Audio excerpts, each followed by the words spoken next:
سلام و عرض ادب خدمت کسانی که ما را از چنل یوتیوب آرش دنبال میکنن. برای ویدیوهای آموزنده بیشتر لطفاً چنل یوتیوب ما را سابسکرایب کنید. با تشکر.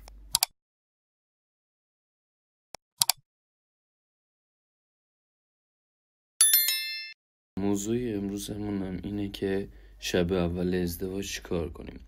اگه تازه عروس و داماد باشید حتما تا به حال درباره این که شب اول عروسیتان چگونه خواهد گذشت فکر کرده اید و بدون شک هم تصورات مختلفی نسبت به شب اول ازدواجتان خواهی داشت.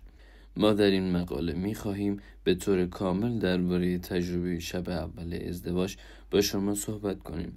اگر شما هم نگران چگونه سپری شدن این شب هستید پس با ما تا آخر این مقاله همراه باشید. دستمال شب اول ازدواج چیست؟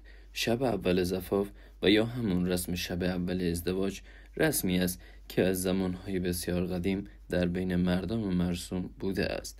امروز این رسم تا حد زیادی منسوخ شده است و کمتر جایی به آن عمل می کنند. اصل رسم شب اول زفاف بدین صورت بوده است: در آخر شب روز عروسی پدر عروس تازه عروس و داماد را تا در خانه‌شان همراهی می کند.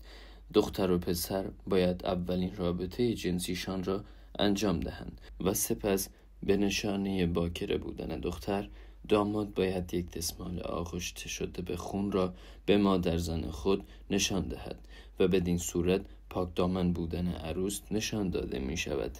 در نظر بسیاری از افراد این موضوع بسیار خجالت آور است و همانطور که گفتیم تا حد زیادی این رسم منسوخ شده است، اما متاسفانه هنوز به دلایل ناآگاهی بسیاری از افراد ترس شب اول زفاف باقی مانده است.